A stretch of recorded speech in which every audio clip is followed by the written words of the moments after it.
Hello, my name is Stephen Goldberg. Welcome to my blog. Today I want to talk about job descriptions.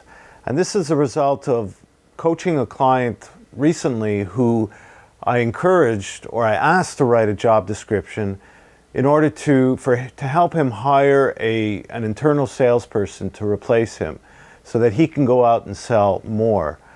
Now, it's not a task that many leaders or business owners, managers like to do.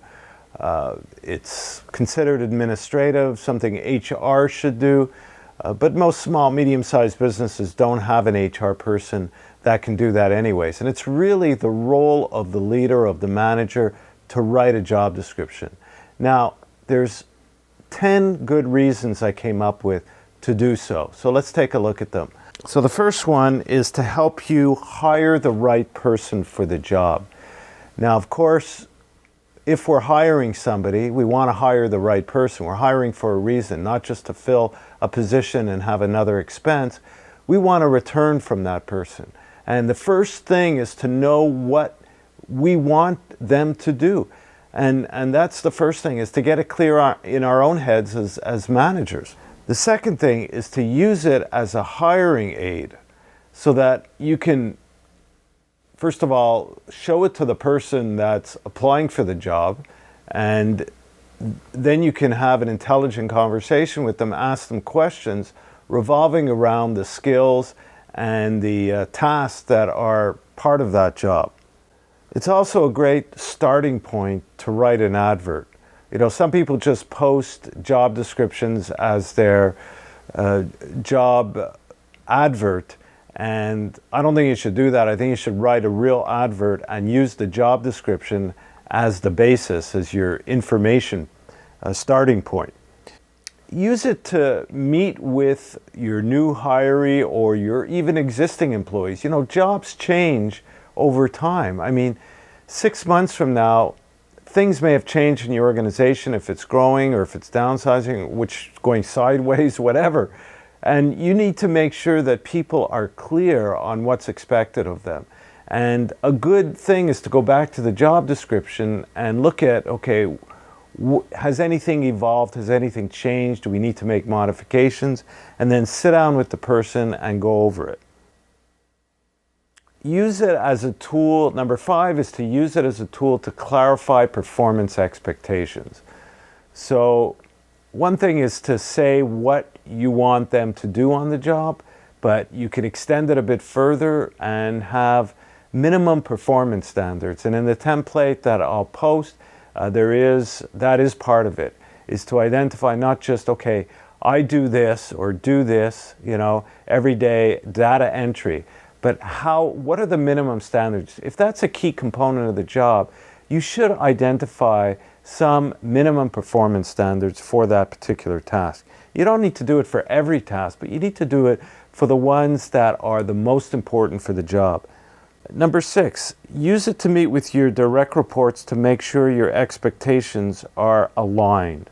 So they may think they have an understanding of the job and you may see it differently. So use the job description as a communication tool to sit down and make sure that you're both aligned.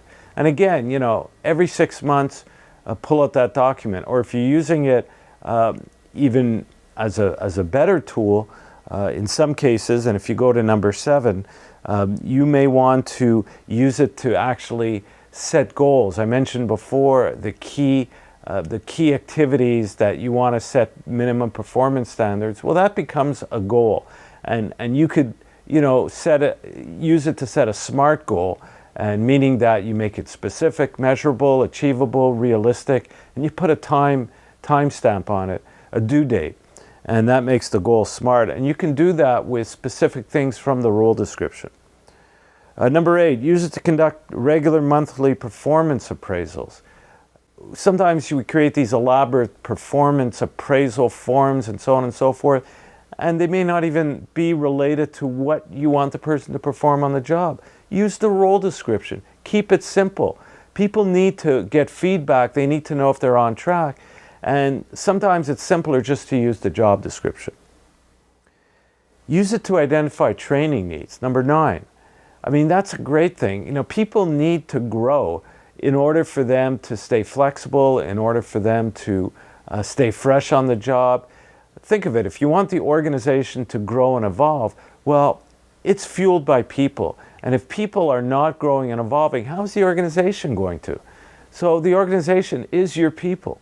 Number 10, use it as a tool to protect yourself against, you know, if somebody gets laid off for poor performance or whatever, use that as a tool to prove that, and the meetings around that to say that, hey, you know, these were the stipulations of the job.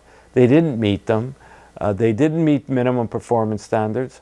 So we let them go. We told them, we had reviews, we used the job description. It's a way to protect yourself as well. So there it is. What I suggest you do is set a time, download our template in another blog. I'll go through how to actually write the role description or job description, and give you some links to resources that you can use as well. So get at it. You know, there's nothing better than just doing it, and don't procrastinate, just do it. Hope this was helpful. See you again soon. Thanks for listening.